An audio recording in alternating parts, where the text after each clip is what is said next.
Yashodanandana Braja Janaranjana Yamuna Tira Vanachari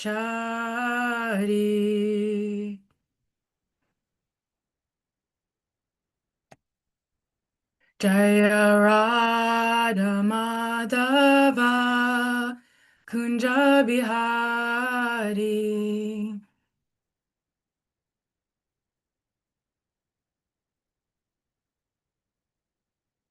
Jaya Radha Madhava Kunja Bihari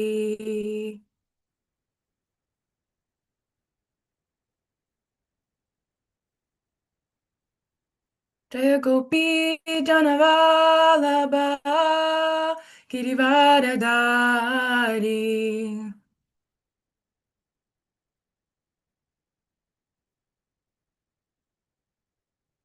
Jaya Gopi Janavalabha Girivardhari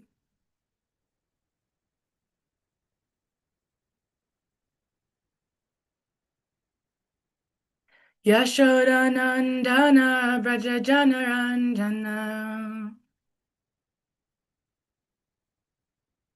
Yashodanandana Braja Janaranjana Jamuna Tira Vanachari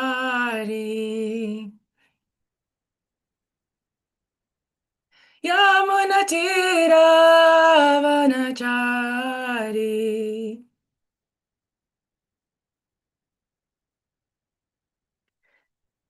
Hare Krishna Hare Krishna Krishna Krishna Hare Hare Hare Rama Hare Rama Rama Rama Hare Hare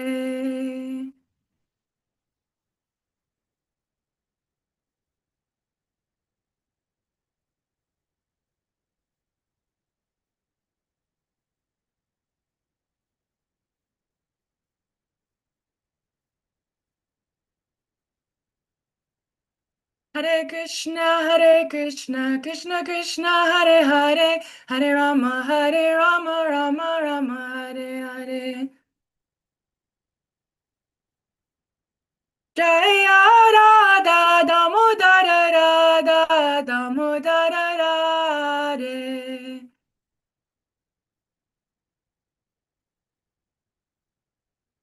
Jaya Lalita Vishaka Lalita Vishaka Shri Radhe.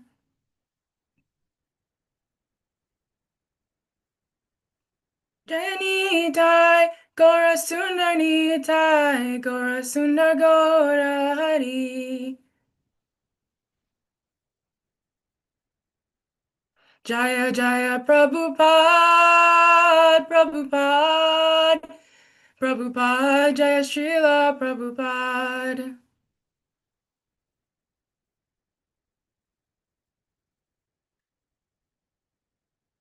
Jaya Vishnupad Paramahamsa Parivrajakaacharya Ashtatara Sati Shri Srimad His Divine Grace Srila A.C. Bhaktivedanta Swami Srila Prabhupada Ki Jai Jaya Vishnupad Paramahamsa Parivrajakaacharya Ashtatara Sati Shri Srimad Bhakti Siddhanta Saraswati Goswami Maharaj Prabhupada Ki Jai Anantakoti Vaishnava Vrinda Ki Jai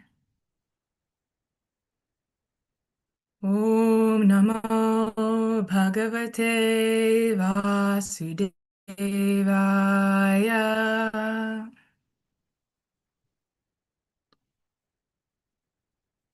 Om Namo Bhagavate Vasudevaya. Om Namo Bhagavate Vasudevaya.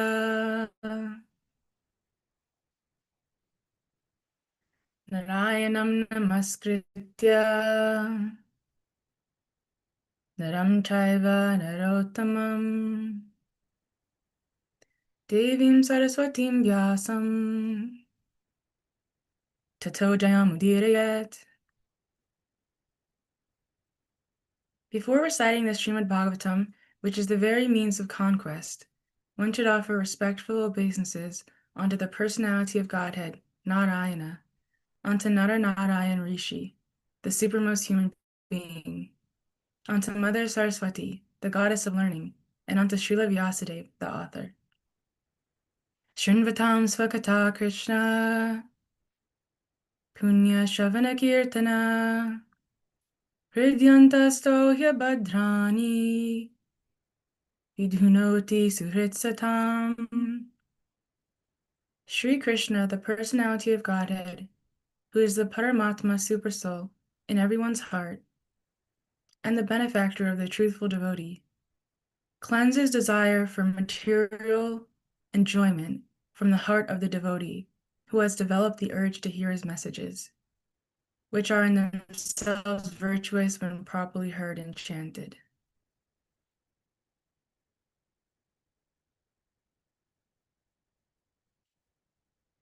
Nashtaprayeshva Bhadreshu Nityam Bhagavata Sevaya Bhagavatyutama Shloke Bhaktir Bhavati Naishtaki. By regular attendance in classes on the Bhagavatam, and by rendering of service to the pure devotee, all that is troublesome to the heart is almost completely destroyed, and loving service unto the personality of Godhead, who is praised with transcendental songs, is established as an irrevocable fact. Satam prasangan mama virya samvido bhavanti hritkarna rasayana kataha Tajjoshanadashvapavargavartmani Shraddharatir Bhaktir In the association of pure devotees, discussion of the pastimes and activities of the Supreme Personality of Godhead is very pleasing and satisfying to the ear and the heart. By cultivating such knowledge, one gradually becomes advanced on the path of liberation, and thereafter he is freed, and his attraction becomes fixed. Then real devotion and devotional service begin.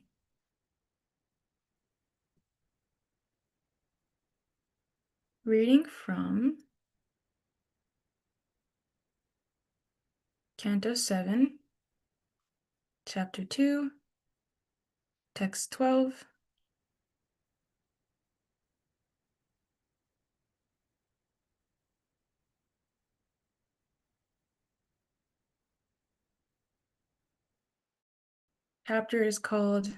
This canto is called The Science of God, and Chapter 2 is called Hiranyakashipu, King of the Demons. So 7 to 12. Yatra yatra diveja gavo Veda varnashama Tam tam janapadam yata Sandipayata vrishchata Yatra yatra dvijagavo Veda varnashama kriyaha Tam tam janapadam yata Sandipayata vrishchata Yatra dvijagavo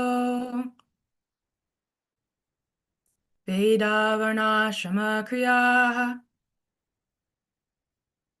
Tam tam janapadam yata Sandipayata vrishchata.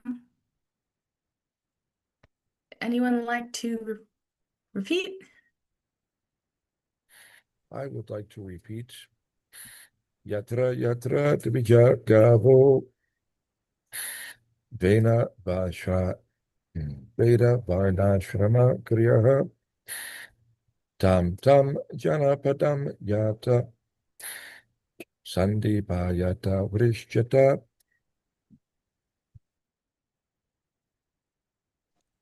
Yatra yatra divichara gavo Vedavanashrama kriyaha tam tam jana padam yatta sandipayata vrishchata.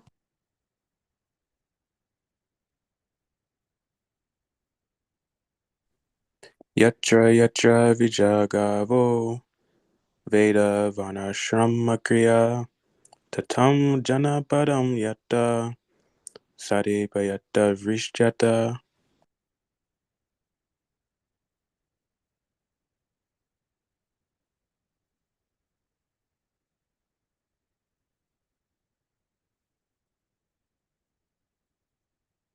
Thank you so much, dear devotees. Synonyms: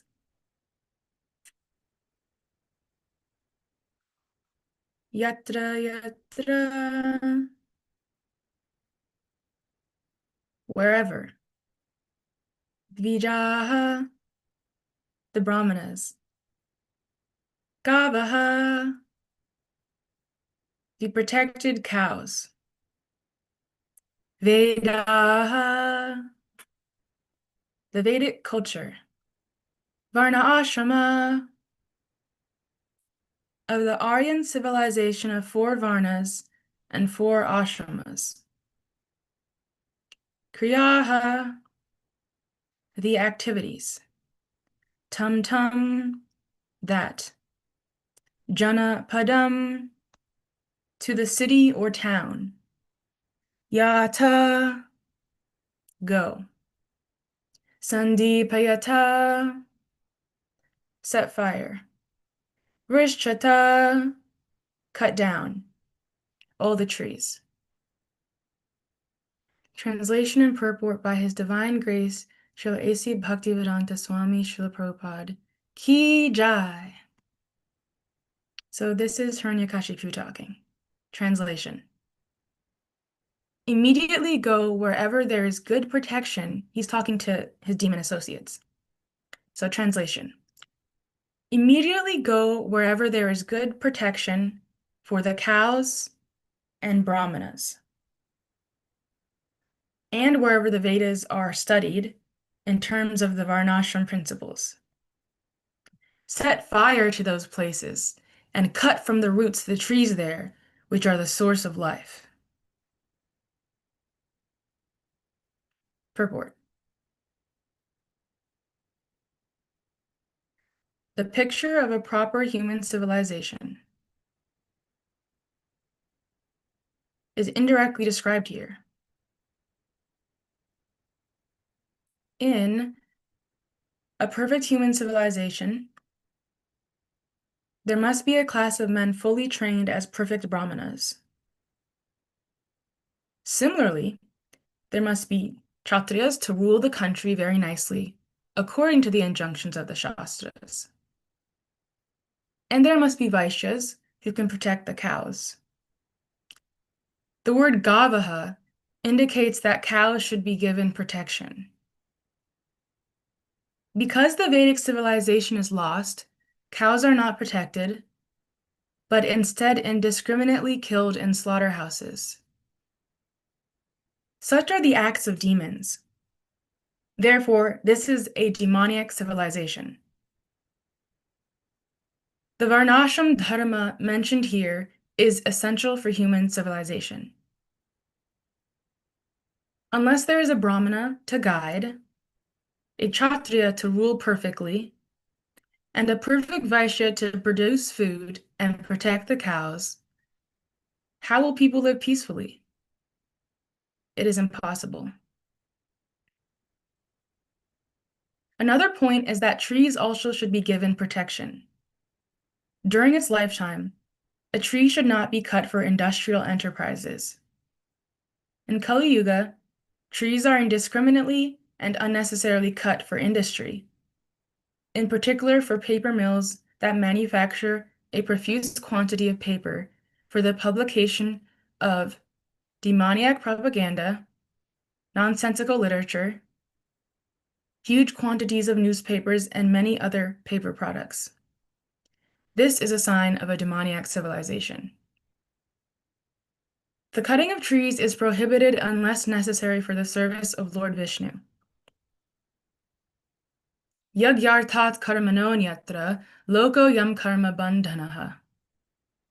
Work done as a sacrifice for Lord Vishnu must be performed. Otherwise, work binds one to this material world.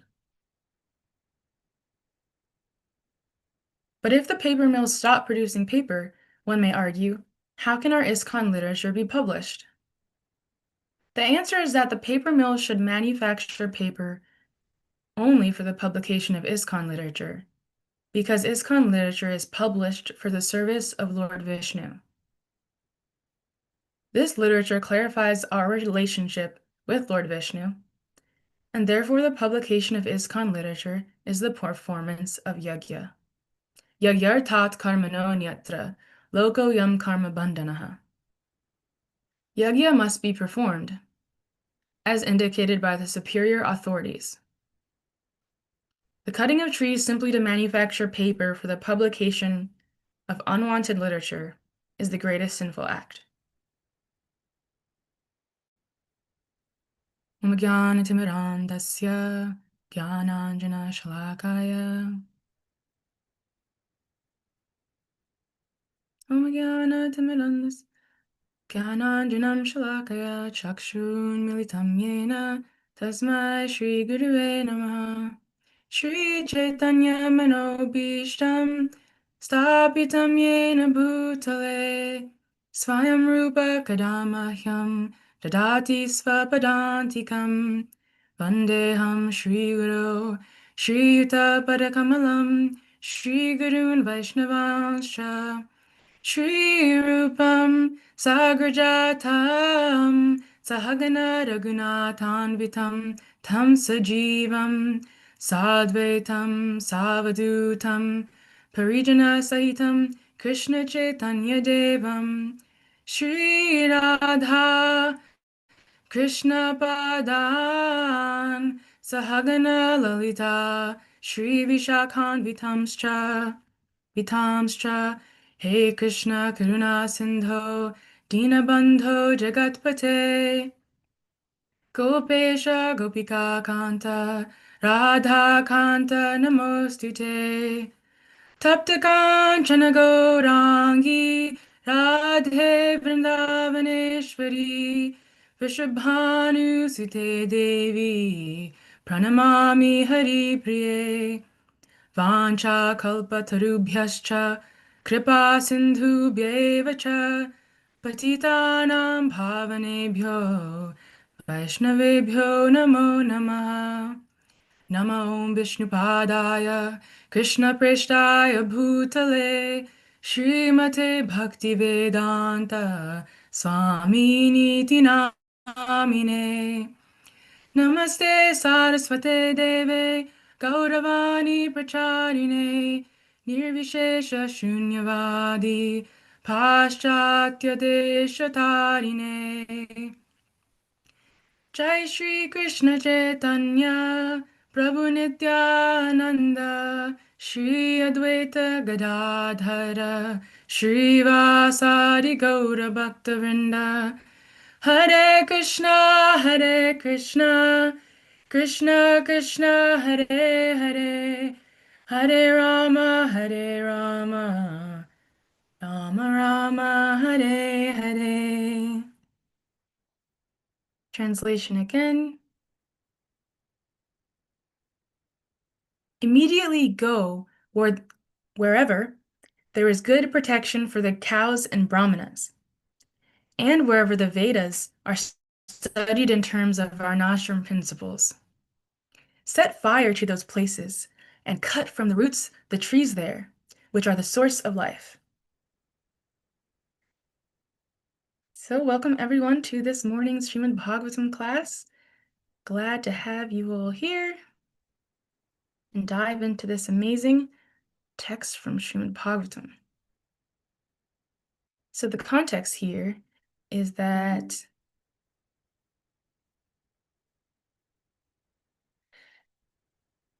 Hiranyakashipu is giving orders to his demon associates after the killing of his brother Hiranyaksha, which was by a combination of his, in his words, insignificant enemies, the demigods, via Lord Vishnu, who Hiranyakashipu sees as partial, having so-called taken the side of the demigods and helped them kill Hiranyaksha. So he thinks that Lord Vishnu has otherwise been equal, but now he's been covered by Maya and has taken the side of the demigods and helped them kill his brother, Hiranyaksha. So now Hiranyakashipu is very angry and he's giving orders to his associates, and he is telling them that he is going to kill Lord Vishnu and that he's telling them what they should do. So he uses an analogy that Lord Vishnu is the root of the tree. This is earlier on in a few texts before this. He uses an analogy that Lord Vishnu is the root of the tree, in which the demigods are the branches and the twigs. Therefore, if he kills Lord Vishnu, the demigods, for whom Lord Vishnu is the life and soul, will lose the source of their life and wither away. So like I said, Hiranyakashipu says he'll kill Lord Vishnu, and while he is engaged in doing that, his demon associates should go down to the Earth planet, which is flourishing due to Brahminical culture and a Kshatriya government, where the people engage in austerity, sacrifice, Vedic study, regulative vows, and charity, and they should destroy all the people thus engaged. So today's verse is his last instruction to the demons before the demons go heed his orders. So we see that in the first paragraph of this purport, well, actually, let's go back to the verse first, the translation. So we can see it line by line, yatra yatra dvijagavo. That's the beginning of the translation where it's saying wherever, because yatra yatra means wherever. Dvija is referring to the brahmanas, and gavaha is referring to the protected cows. So wherever the brahmanas and the protected cows are, yatra yatra dvijagavaha, gavo. And then also wherever there's the Vedas are studied in terms of the Varnashram principles. So in the next line is Veda, referring to the Vedas, and Varnashrama is the next word, and then Kriyaha, activities. So Veda, Varnashrama, Kriyaha. So Yatra Yatra Dvijagavo, Veda, Varnashrama, Kriyaha. And then Tum Tum Janapadam Yata. So Yata is saying go, Janapadam is referring to those cities and towns, and Tum Tum is saying that. So Tum Tum Janapadam Yata. And then he's telling them what to do. Sandipayata Vrishchata. Sandipayata is referring to set fire, and Vrishchata is referring to cut down the trees. So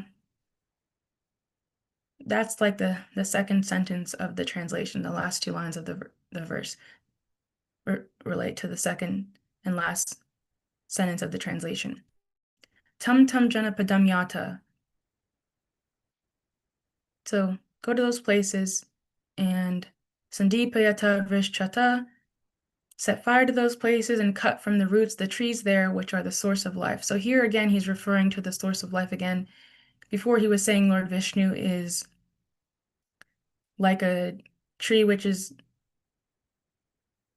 like a tree that is the source of life for the demigods. And now he's just saying like, go down to the Earth planet and cut the trees there, which are sources of life. So the purport has two paragraphs, and in a nutshell, the first paragraph discusses the picture of a proper human civilization. And the second and final paragraph discusses trees used for paper for ISKCON literature. So the main points here are the destruction of Vedic culture. Demonic civilization is one where cows are killed and trees are used for paper for the publication of demoniac propaganda, nonsensical literature, huge quantities of newspapers, and many other paper products. And we also find in our current age newspaper content is also online now. And the main points continue that we should use the paper to publish ISKCON literature. Work performed must be for the service of Vishnu, or it causes bondage to this material world. And Srila Prabhupada uses the example of Bhagavad Gita 3:9, which says that work done as a service for Vishnu has to be performed.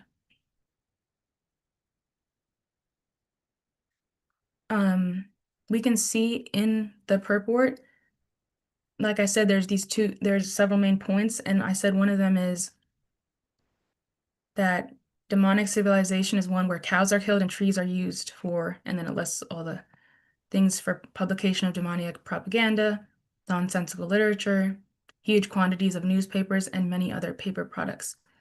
So we see twice in the purport, actually, once in each paragraph, where Prabhupada says, therefore, this is a demoniac civilization. So that's what he first says. Therefore, this is a demoniac civilization, and that's when he's talking about the slaughter of cows.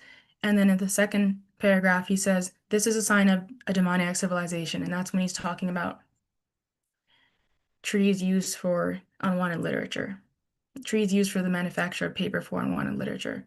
So he's giving two signs of a demoniac civilization in this purport, that being the slaughter of the cows and the use of paper, the cut down of trees for industrial purposes, for the use of paper for demoniac literature, demoniac purposes. So that is a nutshell of the purport. And going through the perfect purport systematically, that's kind of what we can understand from the purport.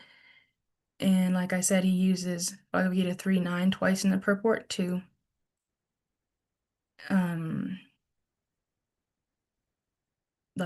what's the word? To give evidence to his points. So we're going to take a look right now at Bhagavad Gita 3:9.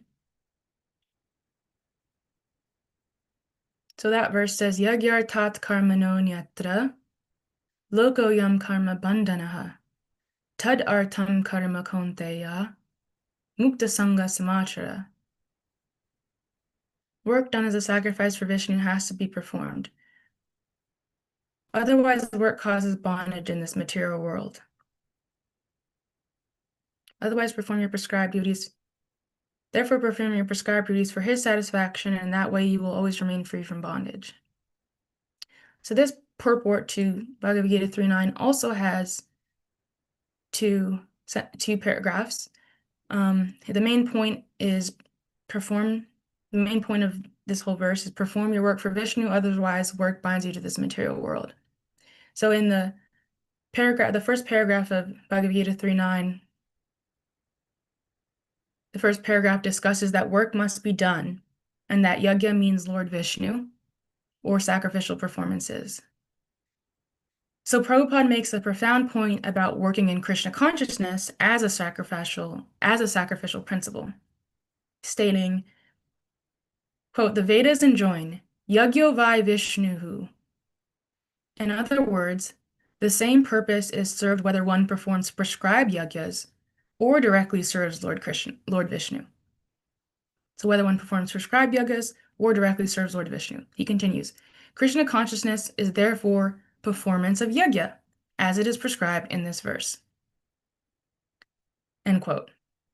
So here we're seeing that our practice of yajna in ISKCON, International Society for Krishna Consciousness, so our practice of yajna in ISKCON is the practice of Krishna consciousness.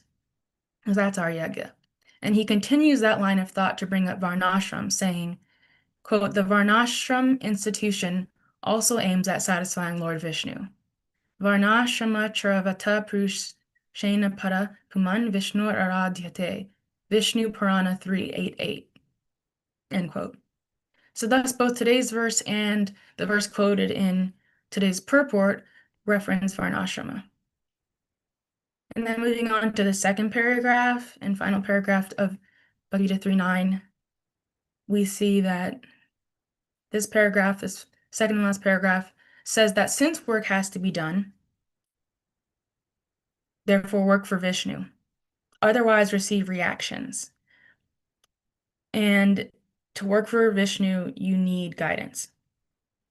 So first, Srila Prabhupada discusses reactions, stating, quote, therefore one has to work for the satisfaction of Vishnu, Any other work done in this material world will be a cause of bondage. For both good and evil work have their reactions, and any reaction binds the performer, end quote. So binds means they make you come back to this world.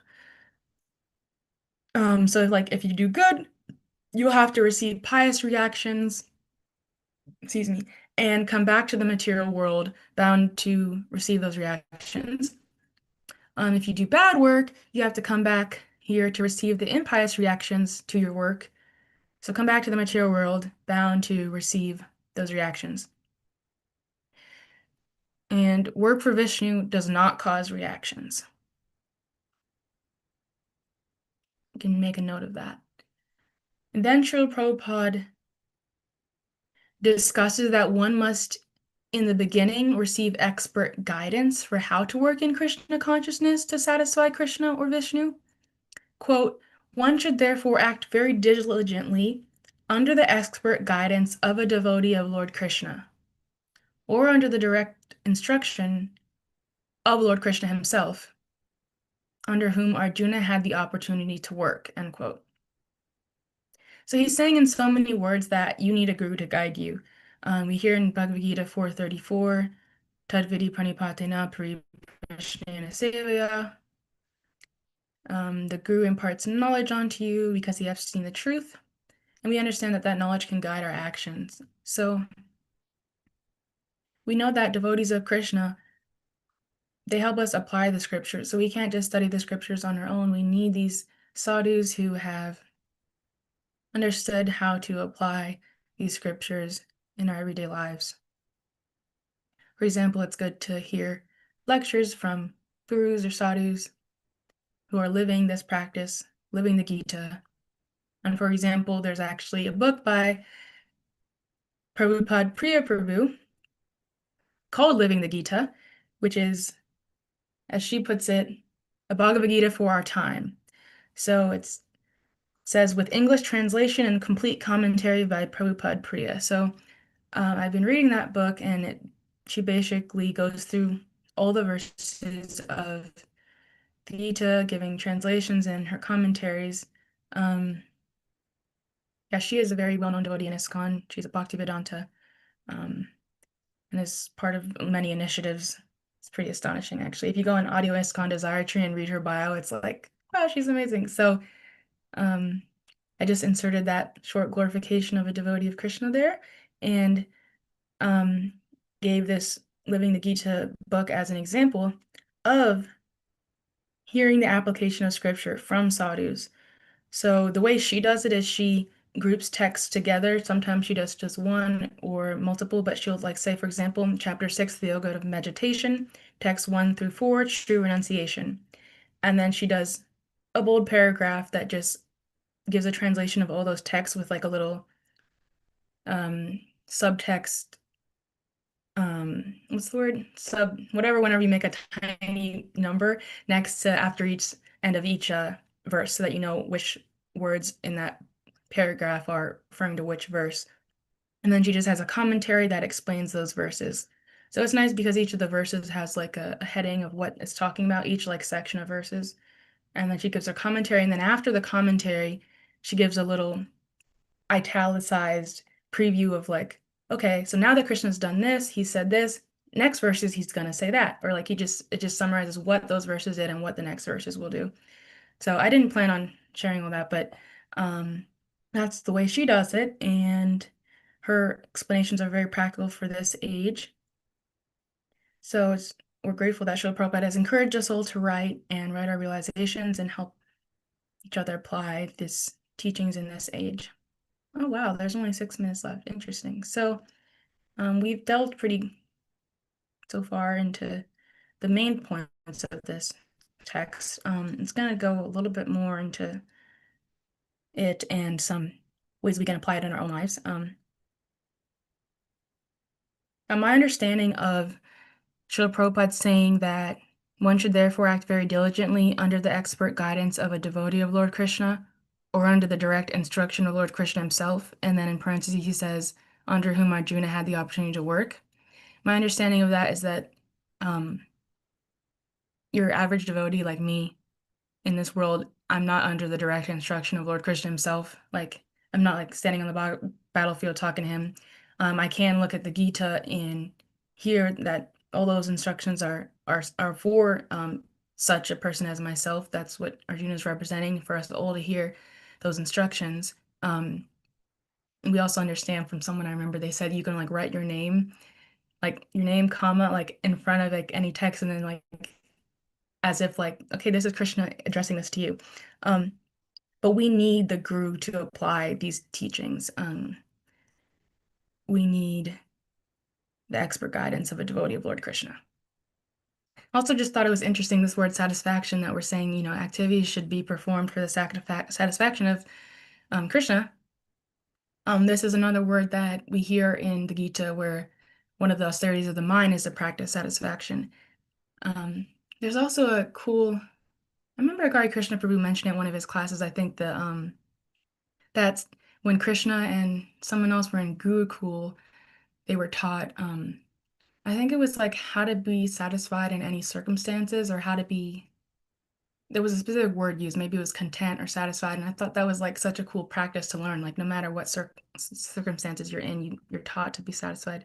And Srila Prabhupada actually continues that last paragraph in Bhagavad Gita 3.9, where he says, he continues encouraging us to avoid working for sense gratification. So as we can see, that's like sort of the opposite of working for Lord Vishnu. So he quote, he says, "Nothing should be performed for sense gratification, but everything should be done for the satisfaction of Krishna." End quote. So really, it's as simple as saying, "Krishna, I'm doing this for you." That's something I heard from one of our saints recently. You can ask Krishna also, how can I connect this to you? Whatever it may be, an act, eating, walking, etc., maybe behavior, thought. And we hear in Bhagavad Gita 3.13 this helpful phrasing. It's the verse about like offering everything to Krishna. Devotees of the Lord are released from all kinds of sins because they eat food which is offered first for sacrifice. Others who, this is the key word I was noticing, they eat for personal sense enjoyment. So that phrasing, personal sense enjoyment, is very key here. And what's very key also is that when you do something for someone, you do it the way they like it. So I think I heard Prabhupada or someone say that there's this example given, like if maybe like if he asks for water and then you give him milk, it's like, oh, I think he'll enjoy milk better.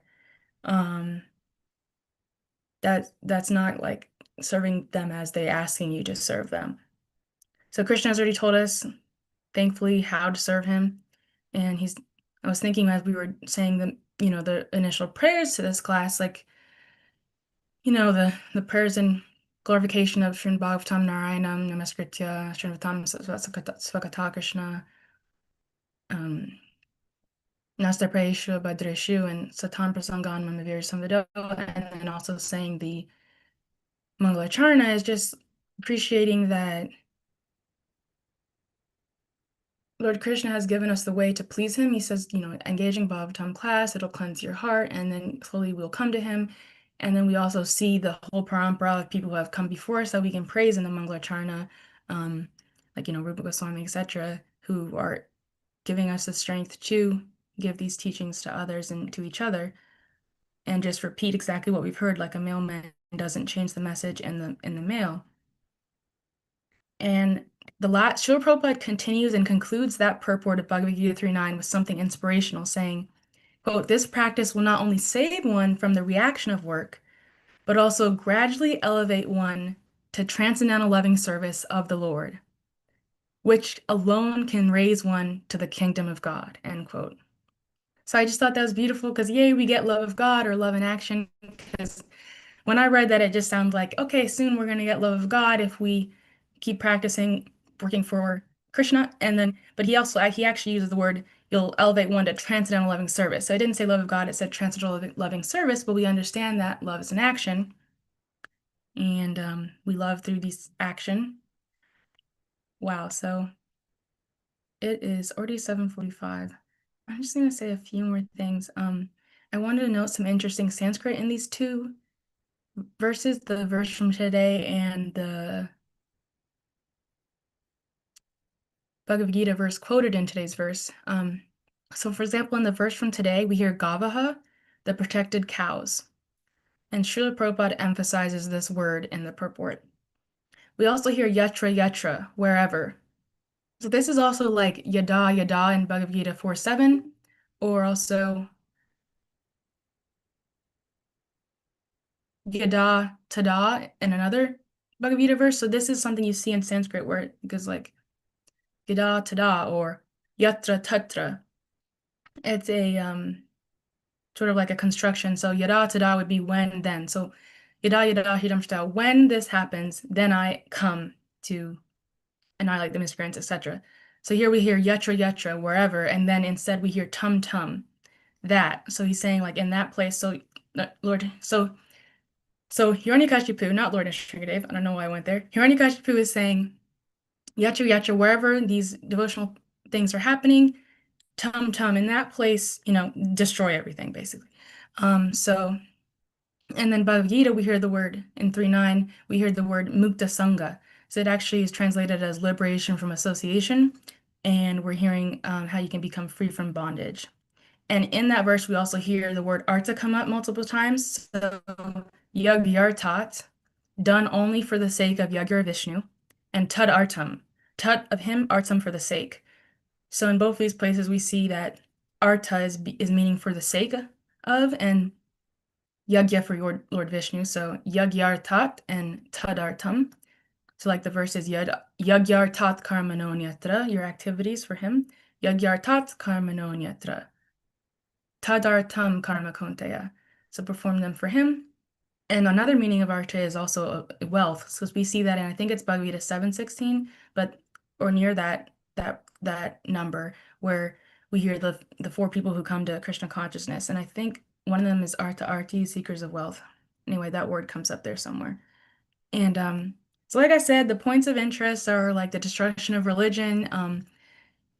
And I was thinking, like, how can we apply this to our own lives? So there is like this demoniac nature that comes up within us all. We can even read Bhagavad Gita chapter 16 that talks about the divine and demoniac natures. And something Prabhupada Priya's living the Gita helped me understand is that Krishna has already kind of discussed a lot of the divine natures before this point. So he spends like the first 3 verses giving like 26 qualities of the divine nature, and then he spends like most of the rest of the chapter just talking about the demoniac nature.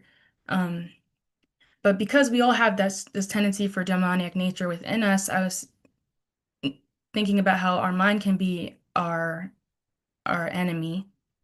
And Krishna also says that lust is the worst enemy, Bhagavad Gita chapter 3, and he also says mind can be your worst enemy in Bhagavad Gita chapter 6. And also there's an interesting explanation of what we go through in the mind in Bhagavad Gita chapter 4 to 10 that Prabhupada Priya helped me understand, because we hear Krishna talk about attachment, fear, and anger, and she helped me understand how there's a progression from that. So you're attached to something, you're attached to enjoy it, and then you're afraid you'll lose it if you get it, and then when you do lose it, you're angry that you lost it. So how can we make our minds our friends in the execution of Krishna consciousness, thus uplifting ourselves and uplifting society to have this perfect civilization we're looking for? So what does it look like to have the mind as the friend? So I heard someone speaking recently, maybe it was Radhanath Swami, that like they just gave an example of like what your mind might say if it was your friend, and they said like something like this. It just kind of like I gave like some version of what it might have been. Maybe you should go to bed early so you can wake up fresh for your rounds. And I was like, I didn't realize the mind being the friend is, looked like that. Because that, I mean, I think that's pretty normal for us to have those thoughts as devotees. So I didn't know that was an example of the mind being our friend. So I thought maybe the example of the mind being our worst enemy would be like, maybe you should enjoy sense gratification. So just whatever the suggestion it's giving. So to make the mind your friend, you can practice the attitude of gratitude. So some stories from Bhagavatam are this story that I couldn't find where the reference was, but Bhakti Tirtha Swami discusses it in his Spiritual Warrior 5 book, Making the Mind Your Best Friend. And there's a story of a brahmachari who I think it was Srivas Thakur's house. They were holding kirtan there, and there was this brahmachari who did a lot of austerity, something about only drinking a cup of milk or something. And anyway, it helped him depend on Krishna, but he also, I'm guessing the way they were explaining it was that it also gave him pride. So, but Srivas Thakur, I think it was also, he was impressed with, or he was appreciative of the brahmachari's austerity, and he invited him to come to the kirtan. And normally these kirtans are just performed with like-minded people, and you can kind of notice. So Lord Chaitanya noticed when the consciousness or the atmosphere changed, and he noticed that someone else is there you know, who wasn't normally there. And so he was like, okay, who's here? And then when they found out it was the brahmachari, then he asked the brahmachari to leave, or he had the brahmachari leave. And the key thing here is that the brahmachari then experienced a lot of gratitude and said like, and was thinking just like, or his point of view was that, wow, I'm so grateful that I even got to be there for a few moments. And then Lord Chaitanya, seeing his gratitude attitude, allowed him to come back into the kirtan. So that humble attitude of gratitude is very attractive to Krishna, and we also see this in the story of Mukunda, who you see CC Adi 1241. It says what he said. It gives a quote of what he said, but he was the one who, well, he was. There was a whole story behind it, but just to get to the point of it, he was chastised by Lord Chaitanya. And he says that when chastised by Lord Chaitanya, well, he says that basically he's not gonna, I think it was he's not gonna receive liberation for millions and millions of births or something. And he's so grateful, like, oh, I'll receive the liberation. Even though it's such a long time away, he's just so grateful. So it's a kind of a consciousness of looking at what I have rather than what I lack. And a really cool example is like, being grateful for even the food that we eat that Krishna has created. So there's this beautiful example of appreciating food that Vaisheshika Prabhu gives. Um, it's just like a little article, and I thought it was really beautiful. Um, it's just like two paragraphs, so I'll read it to you. Um, so basically, it helps us access a sense of appreciation and more like awe about the world around us rather than kind of rejecting the things around us, but appreciating Krishna and everything. So he says that it's called Sunshine Energy in Unlimited Flavors by Vaisheshika Prabhu, January 2nd, 2019. All our food comes from the sun. Sun energy is captured, especially by plants, and then transformed into varieties of foods that we can eat. But if there had not been any thought put into this system, we could just as well have had only one kind of fruit or vegetable to eat. How boring might that have been? Second paragraph, really short. Instead, there are millions of varieties of eatable fruits, flowers, and vegetables readily available to all living creatures. Avocados, zucchini, kale, peas, and on and on. Although these foods are all merely eatable transformations of sunlight, nonetheless, they are also tasty, attractive, and plentiful. Now, that's something to be grateful for. Om Tat Sat. And I thought that was really beautiful how he's saying that they're just transformations of sunlight because in the Gita, Krishna says in Bhagavad Gita 7:8 that he's the light of the sun. So the discussion of this sunlight increases in beauty when you see that. And also, devotee reminded me that Bhagavad Gita 10:21 also says that Krishna says that of lights I am the radiant sun. So you can think of him in that way. Yeah, very nice. And almost finished with how we can work with the mind. I was just going to share that two other practices given in Making Your Mind Your Best Friend by Bhakti Tirtha Swami. That book. Another practice is mindfulness, and he defines that as meaning seeing the essence of everything as Krishna. So I was wondering if that was also that verse Vasudeva Sarvamiti. I think that means Krishna is everything. So we can think about how he is sunlight, and we can mindfully use everything in his service, doing everything as a sacrifice for Vishnu, making it Vishnu focused, as we understand that Hiranyakashipu, he was the opposite. He was just focused on himself. But we can, Bhakti Swami goes into a beautiful meditation of how he's walking for Krishna, he's eating for Krishna, and Krishna is noticing all this and saying, "Well done, darling, well done." And in the end, like he's talking about, Lord Krishna is emphasizing like how you can really sleep for him with mindfulness and how you can really connect with him during your sleep. And the way to do that is having mindfulness throughout your day and what your activities are doing. Then you can really have mindfulness throughout your sleep and connection with him. Um, and then a huge tip, the third tip, so we talked about gratitude and mindfulness, is pretense. He has a whole chapter on that. And it's basically pretending to use it. Well, I'm just going to do it in my own words, but um, there's some examples like you can pretend that everything belongs to Krishna because it does. Or pretend that you're going to use everything in for Krishna's service. So we're used to pretending the falsity of our material existence. We think we're the material bodies, but that is us pretending that we're material bodies, and we're pretending that this is my real life, and this is, I'm this body, and I'm this person, and blah blah blah. So that's actually a pretension because we're actually spirit souls who are full of knowledge, bliss, and um, eternity. So because we're pretending that way, the way to get out a thorn in your hand is sometimes to use another thorn. So you get out that version of pretending by pretending in your service. So we also hear that example always like with Prabhupada, like if someone was like, well, should I pay obeisances even if I don't actually feel it? Isn't that like hypocritical or um, this other word they used that I can't remember? And then they were like, well, no, you pay obeisances anyway, and then you develop that. So it's that right action leads to right consciousness there. So we kind of do that pretending to help our Krishna consciousness. And we see also like how you're seeing that pretending that everything is Krishna, everything belongs to Krishna, everything is used in Krishna service, I mean. And we saw that Prahlad also saw Krishna everywhere, for an example of the section of Bhagavatam we're already in. Um, I don't have the exact examples, but you can actually look this up where he identifies in like all these different ways he was his father Hiranyakashipu was trying to kill him. He identifies these ways of like how, oh, the earth is his mother, so like for example, if I just made this up so you understand what it might have been.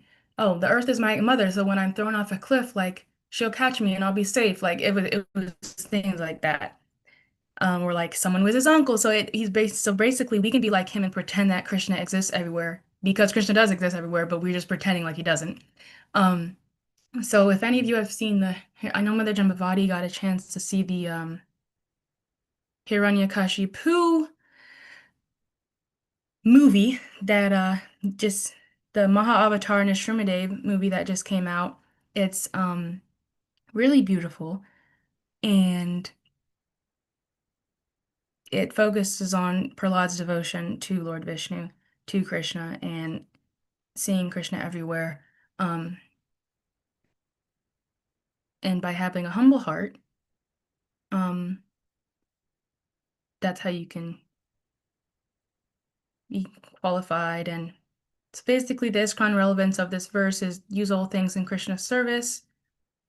And some of the preaching relevance is we need proper government, and some of the knowledge about Vedic culture is that we see that the Kshatriyas, they would protect the citizens. The Brahmanas protected knowledge, and the Vaishyas protected the land and the cows. Yeah. So I'm gonna stop there. Thank you for tolerating. Please share any corrections or comments or realizations or questions.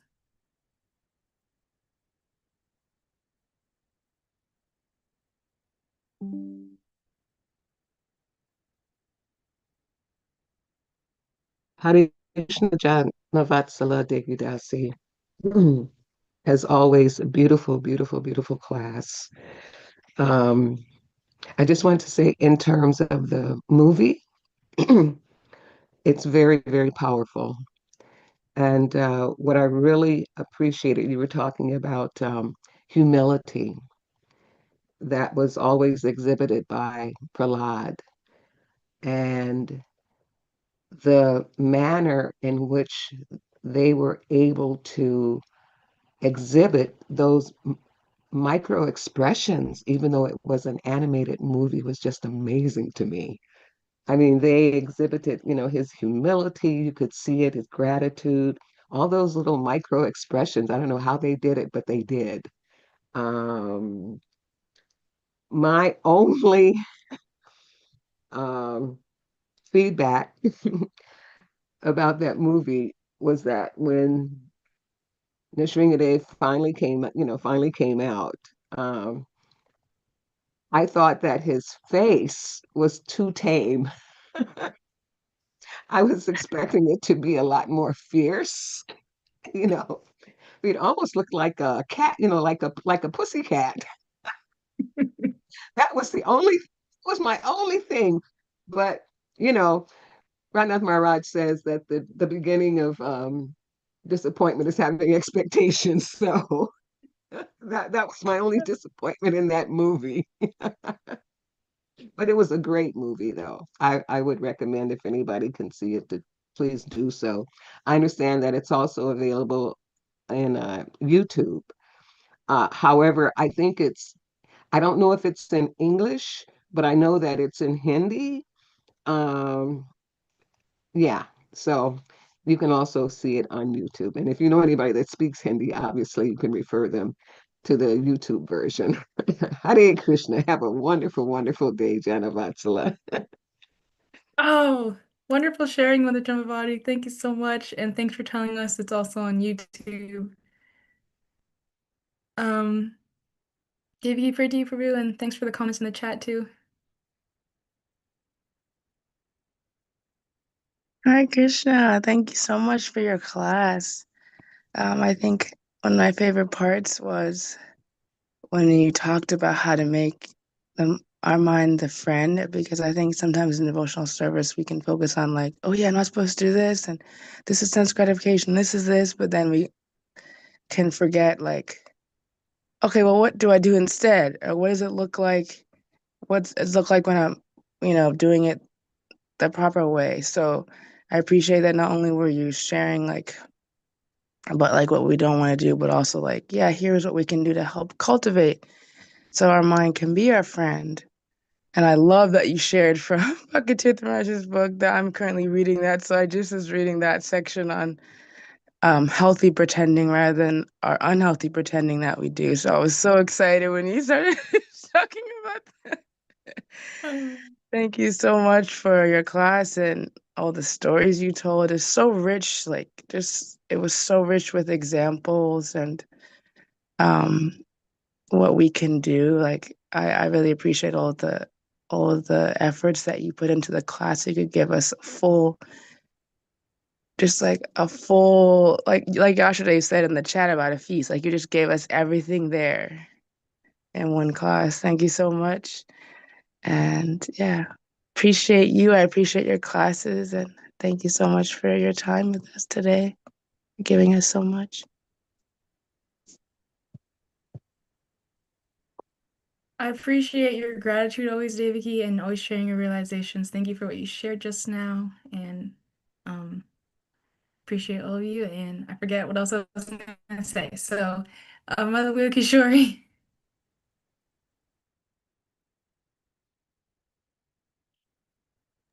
Hare Krishna, good morning, Jana Vatsala Devi Dasi, and all the devotees online. Thank you so much for this class. What I really appreciated was, first of all, how you took us through the word for word and really explained the Sanskrit and made it come alive. And then you had all of these amazing references and the humility to just say, this is how I'm learning about the Gita in real life, and then having those quotes and then relating them to the verse. And so then you gave us a practical way, what Srila Prabhupada said about this is what paper should be used for. And then you gave us a bunch of things to read where paper is being used in the appropriate way. So again, making it practical. And then when you began to speak about humility, what I was thinking was, I'm grateful that Krishna has given us all the spirit to know that we're here to learn from one another. And so you showed your experience of having guidance in the way you gave class. And then here you are with senior devotees and people who are older than you, who Krishna's given the grace to have humility to say, we can learn from this young woman. And I learned so much today. So I am very grateful for your class. I am grateful for you. for Krishna putting me in the path to be with you, have you in my life. How amazing is that? So yeah, so many lessons that came out of this. But what I appreciated the most was you made it practical and you gave me things to walk with today and to practice, to say, what is my mind saying to me? And is that being friendly? Would I listen? If this was someone else standing next to me saying this, would I listen or would I be like, let me get away from this person? So just so many wonderful, wonderful practical lessons. Hare Krishna. Oh, thank you so much for sharing, my Lula Kishore. You made such astute points, and of course, the Srila Prabhupada. He's helped us so much, right?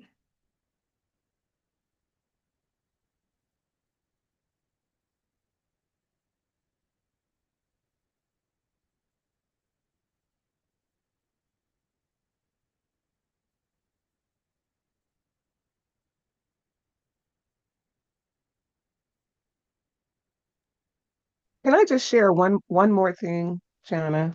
You mentioned the fact that right action is followed by right consciousness.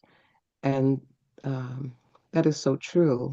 And it reminds me of what Bhakti Tirtha Maharaj used to share with us, because a lot of times he would say, even if you don't really feel, what you're doing, um, that,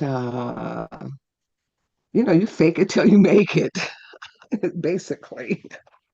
Of course, with, sincere intention, of course. But it's so true. Right action is followed by right consciousness. So it also reminds us of, making sure that we're making good choices in whatever we do. Hare Krishna. Hare Krishna, that was um I'm happy you drew attention to that point because um we can build on right action leading to right consciousness, like making it even better by like before we do our right action, setting a right intention. And that will really empower our action. Just how we said in the class, like, okay, how can I connect this to you, Krishna? Or I'm gonna do this for you, Krishna. Okay, I'm gonna shower for you and be clean for you. Okay, I'm gonna eat for you and appreciate prasadam. Jai Gorsa Radha Damodar, who has appeared before us through the help of Dr. Prema Prabhu. They have beautiful sunflowers on the altar today and they're wearing blue. Another thing Bhakti Tirtha Swami would do, I remember on the Jamavati, I think he like quizzed people on like what color was Radha Damodar wearing to see how much you were actually paying attention. Like maybe it was like red. Exactly. That's right. And I actually think about that a lot of times when I'm at the temple, and I'm in front of the deities, and I would, and I literally think about that, Jana. And it's like, okay, what color are the deities wearing today, just in case somebody asks me, how much am I really paying attention to the deities? Thank you for reminding us of that. Thank you. I forgot that he did that too. I want to pay more attention to Mother Jamba so that if someone asks, I also know. We stay on our toes by the motivation of other devotees gonna keep us on our toes. Like, will they ask me this? What were you saying? Yes, Yes, yes. exactly. But it's all due to Dr. Tirtha Maharaj's conditioning and Mm-hmm. motivation. Yeah, and we have a hand. Jai Hare Krishna, Janavatsala Devi. As the devotees have shared, thank you so much for the intentionality and thoughtfulness and time and dedication that you have put into your class. And I have a question. Again, like so many nice examples. How do we notice, and when we notice, what do we do when our mind is seeming like a friend, but it's really not. Like when the mind says, it was so nice what you said about how the thoughts are whether our mind is a friend or enemy. So if the mind is saying, oh, you're tired, like, you don't have to get up and chant today. After all, you had a busy day yesterday. Like, how do we increase our capacity to notice when our mind is not being a friend? And when we notice it, what would you suggest? Is it like, be quiet, you crazy mind? Or do we kind of work with it carefully? Or what would you suggest to deal with that? So in your example of I'm really tired today, I don't know if I should get up and do my rounds. Was that an example of the mind not being your friend? Like what, or were you saying that's an example of your mind being your friend? Nice point. Yeah, so sometimes, we want to listen to wisdom because sometimes, we may need to do self-care. But I mean examples when the mind can give justification to focus on sense gratification rather than Krishna conscious activities. Yeah, so you're talking about rationalizations, I think. So are you saying that those are non-friendly statements of the Yes, mind? like when the mind spends a lot of time encouraging us that it's much more pleasing to satisfy our senses and to perform austerities. After all, that's super hard. That's like one example. Okay, so your question is like, if the mind is saying something that's like exemplifying a thought that exemplifying a thought that is the mind in its enemy form or whatever, I don't know how to say it. How do we notice when it's doing that and what can we do about that? Yes.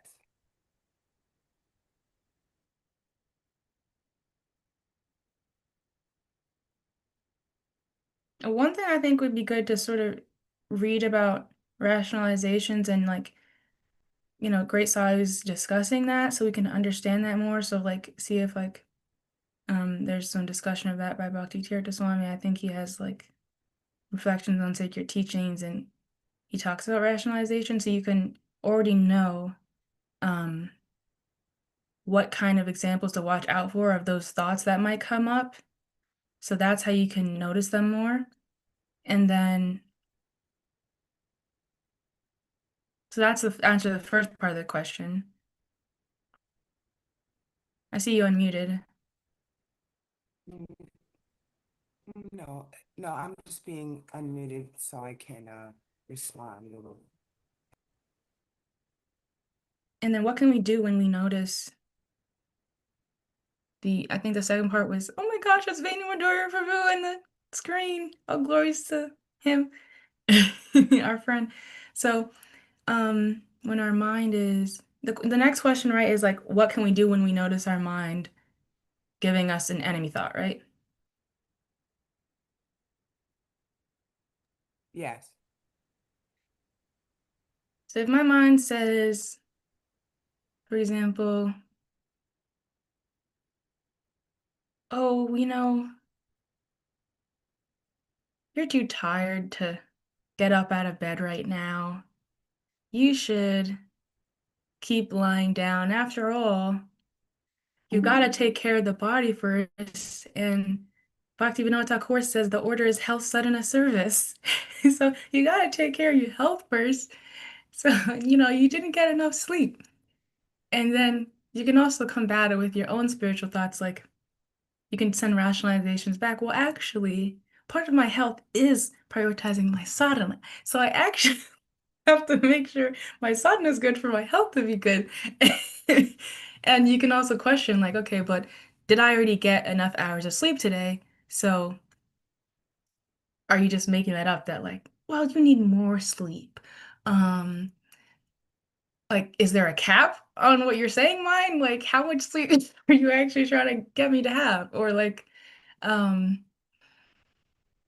we can definitely pray to Krishna whenever the mind says that, because his illusory energy is very powerful, and it's so difficult to control. Bhagavad Gita 7:14, but those who have surrendered onto him can easily cross beyond it. So the mind bringing up some kind of like, well, you're too tired, you shouldn't do this, and the modes of ignorance coming on us or whatever, it's going to be really hard to overcome that. So we can surrender to the person who created that illusory energy and just be like, okay, you're stronger than your illusory energy, even though it kind of feels like your illusory energy is like the strongest entity ever, and like it's just forcing me to like, oh, Lord Krishna says lust is like how we're making these actions that we don't want to act because we don't want to act in that way because lust is impelling us to.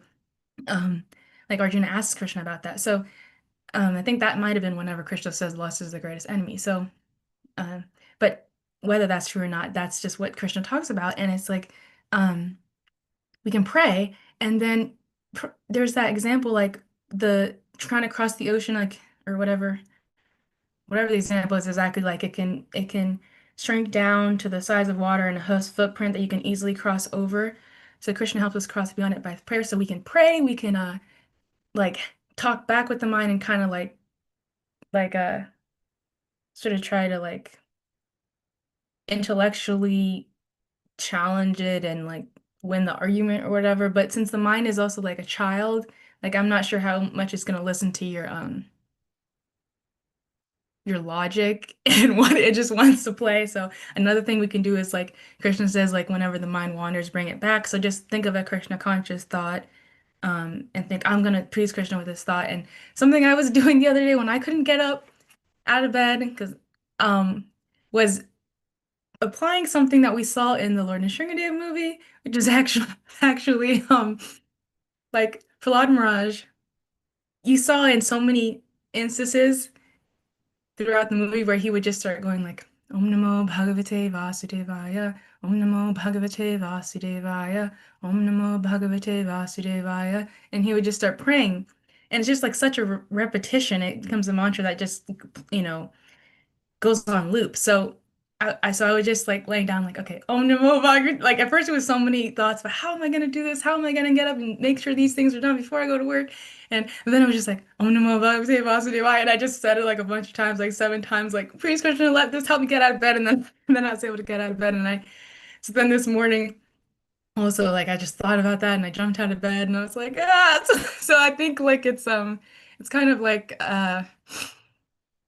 then I also remember though that's not our mantra. Our mantra is Hare Krishna, Krishna Krishna, Hare Hare. So like I would say that Om Namo, I would say things like thinking about Dhamaraj and then try to go into Hare Krishna. And so those are like yeah, some examples I mentioned prayer and talking with your mind and taking shelter of a spiritual thought and going to the sadhus who help us try to deal with rationalization and help us tell us what those potential thoughts would be so we're on the lookout for those triggers when they come.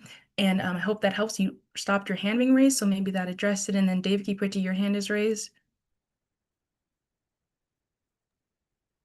Okay, I hope our question is answered. I love what you just said about the mind because watching that movie helped me too because of how much like because you like we hear it in Bhagavatam, but like watching the movie and hearing him say that every time, like he would just sit down, like every time when Hiranyakashipu would do something, he would like that when they took him to go into the fire, he would just sit down and just automatically close his eyes and just start thinking of Krishna. And when you watch the movie and you're hearing him do that so many times, like it it it helps. So I was appreciating that you remind me that I can remember that and I can just start saying the Maha Mantra and instantly be connected with Krishna, which is so much more powerful than little old me. And Krishna can help me do anything. So thank you for showing your example and reminding me that I can connect. We can just connect with Krishna and he can help us. He's just waiting for us to turn to him. We just have to turn to him. He's like, I'm right here. I'm right here. Thank you. Oh, so wonderful. It's like Krishna is right next to us. We're Krishna Bahirmukha. We've turned our away from Krishna, but you just had a friend who's right near you who's gonna help you out. You feel like, okay, I'm safe, I got this. And Krishna is actually the active principle, his ability in man. So there was a verse, my first verse that I had when I had to give class in Gita Nagari was basically talking about how the senses and the mind and all these things are basically inert or some phrasing. But Krishna is like the energizing principle that, makes them active. So he's the principle in us. And okay, we have Tarka Prabhu. Hare Krishna. Thank you for a wonderful class. and now we're having wonderful discussion. I'm really enjoying this. And I have some thoughts about this issue of dealing with our mind when it behaves in a manner that is not friendly, and in instances where it becomes unfriendly by rationalizing. Um, to start with, it's really valuable to just to recognize the fact that that's what's going on, that sometimes we rationalize things. Um, and in a way that is counterproductive. So, but I wanted to I just wanted to mention what has worked for me,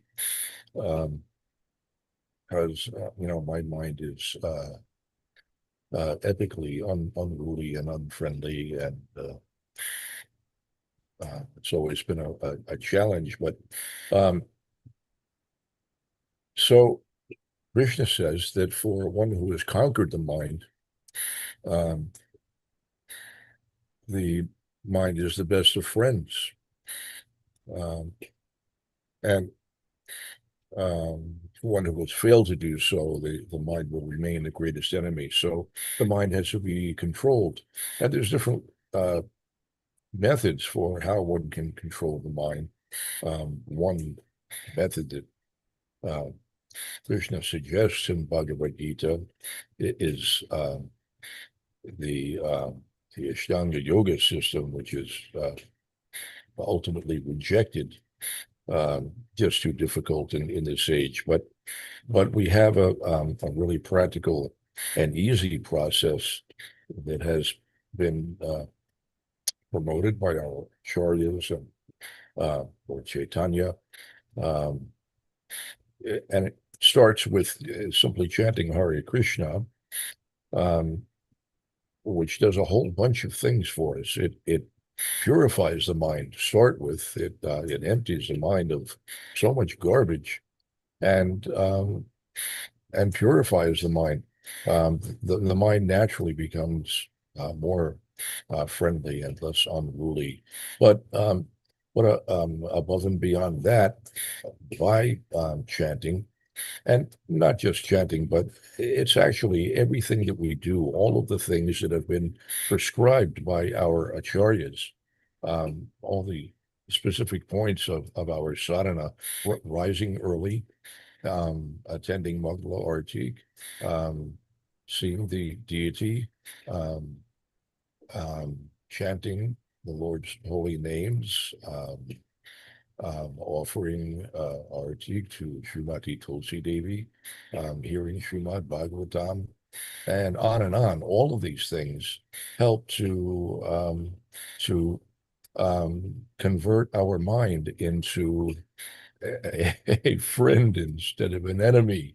And one of the mechanisms through which that happens is that we acquire gradually a taste for devotional service, for hearing and chanting.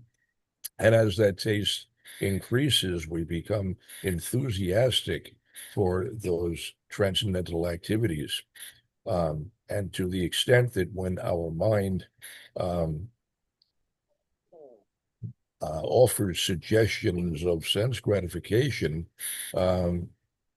we immediately reject them because we're just not interested. We have instead something else that enthuses us and captures our attention and endeavor. So, for example, I have a central nervous system disorder, which um, affects me such that no amount of rest, doesn't matter how much I sleep, my mind will never register restfulness. I will always feel tired, and the tiredness is severe. Um, in sleep lab tests, it was shown that my normal waking consciousness is like that of someone who has been completely deprived of sleep for 5 days. So I'm naturally extremely tired, and I want to sleep, but I've acquired a taste for hearing and chanting to the extent that every morning at roughly 1:30 a.m. I wake up with a jolt without an alarm because I'm in anxiety that I want to begin chanting my rounds, and I want to do it early in the day when the modes are more conducive and when I can hear really nicely, and I want to be able to get a lot of rounds done before Mangala Arati, and my mind is preoccupied with this. And instead of saying, hey, you need sleep, and sometimes I can't get to sleep on time, and I get very few hours. Um, um, Typically, it's usually less than 5 hours on any given night, and sometimes it's worse than that. So, but in the morning, my mind is not telling me to sleep more. It's saying, "Hey, you got to get up and chant," and I'm just really really enthused to do that. It's just so ecstatic. There's so many wonderful transcendental tastes to relish, and it's all I can think about.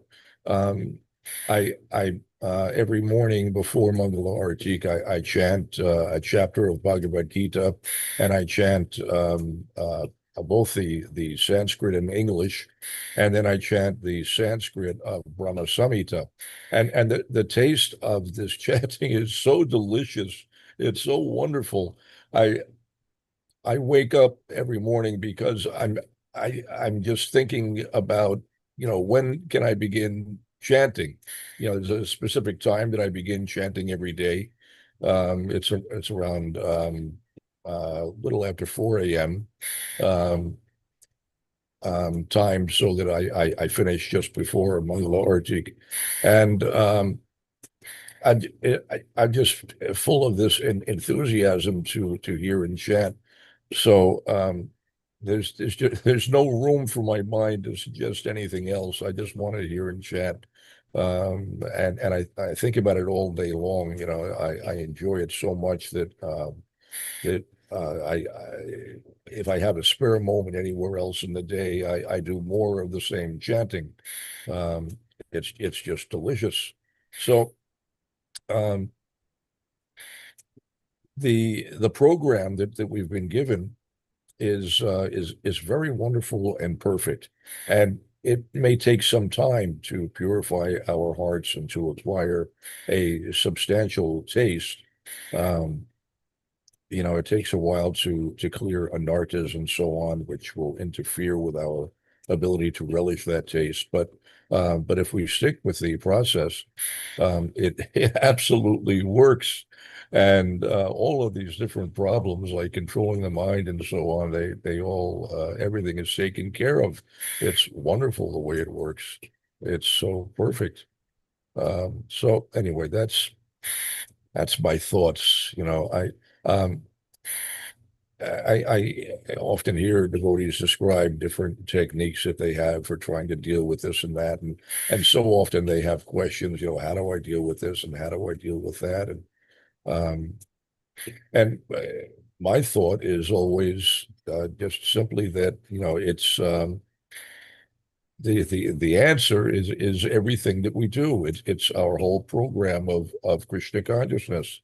It's everything from honoring prasad and chanting Hare Krishna, dancing in front of the deities, and all the activities of Krishna consciousness. Every one of them is part of that process, and it's a perfect process that works really really well. And we don't require anything more than that. Um, just applying ourselves diligently, enthusiastically to the program that our acharyas have chalked out for us. That's the solution to every problem. It's very very perfect. Hare Krishna. Thanks again. Hare Krishna! Thank you for bringing us back to the basics always, our transcendental program, That is how we are going to control the mind, make it our friend by chanting Hare Krishna, doing the morning program and all our practices, and then we start to develop a taste, and then we start to get enthusiastic, and then we start to lose the bad taste. And thank you for sharing your personal experience of how you have practiced this chanting Hare Krishna in your own life. It's very, very powerful to hear. And I would love to hear from whoever raised their hand just now.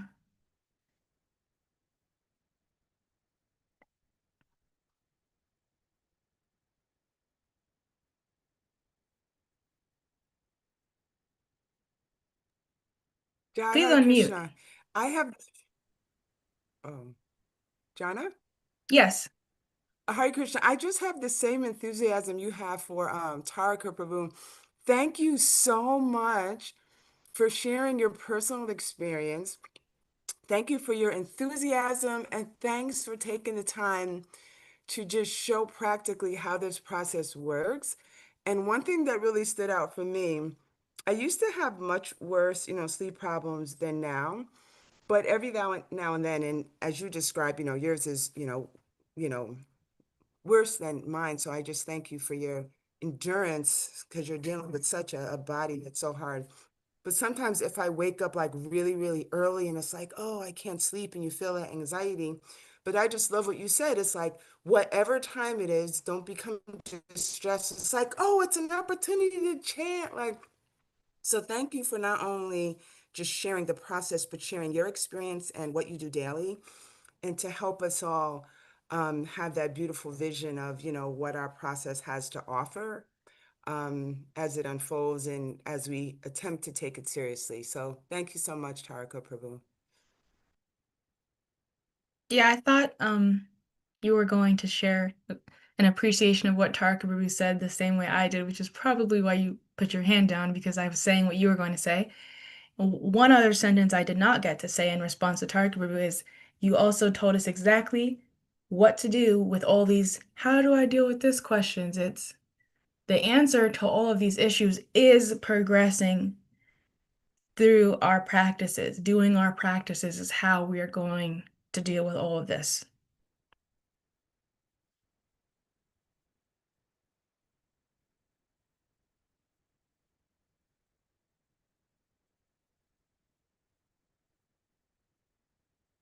All our many issues, we're going to be able to deal with them through the everyday practices of Krishna consciousness.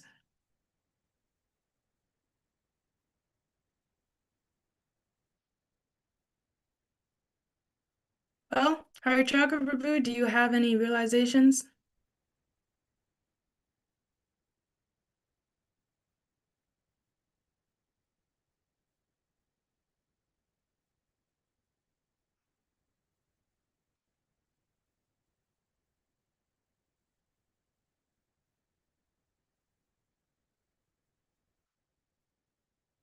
Well, Yashoda Devi, do you have any realizations?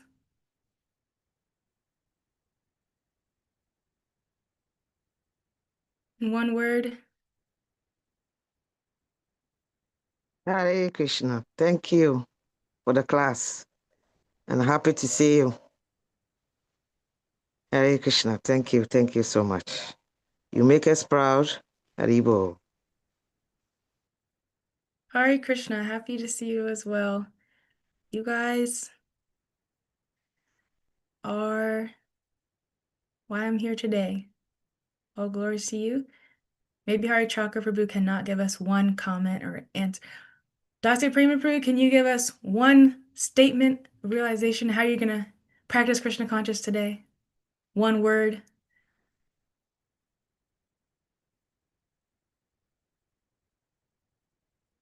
He probably can't hear us, so his sound could be turned down.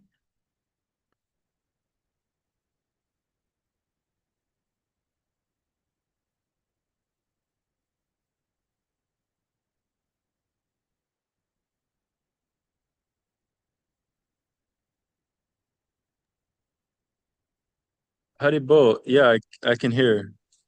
I didn't know. I didn't think that question is like we're going around and everyone is saying that. one word? Not I just caught the very exactly. end. Okay, sorry, I totally missed the context there. There We wasn't still really would any love. context. I just asked Mother Yeah. Yashoda, Devi, and Hari Chakra Prabhu to do that, and now you. Oh, okay, you did ask me. Okay.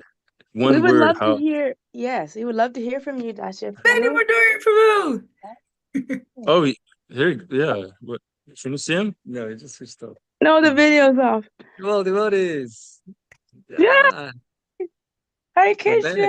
Haribo! Welcome. We're so happy you're here. Welcome home. Thank you. Yes, I feel like welcome home. home. Thank you very much. We hope to see you soon. There's a retreat going on. I'm pretty busy here right now, but I'm staying 1 week after retreat, so hopefully we'll catch up with everybody. Give us one word of Uh-huh. Give us one word of wisdom. One word of wisdom. Always remember Krishna's devotees and Krishna, and never forget them. The perfection of life. Jai, thank you. That's your frame, Prabhu? What I like that one word, what I'm gonna do today, how I'm gonna practice bhakti today. This is good because if I say it, then I have to do it, right? Yeah.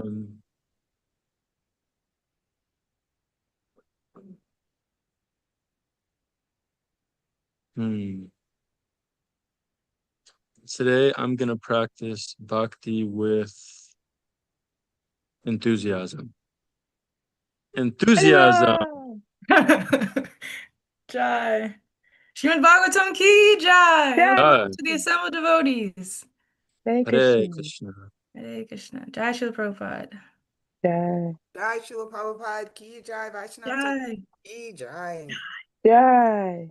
Panchakopatarubhyascha kripa sindhubhyevacha patitanam pavanebhyo vaishnavebhyo namo namaha. Namo namaha. Ha, ha, ha. Ha. As Bhakti Marg Swami says, Yes. Krishna Jai. consciousness is unlimitedly fun.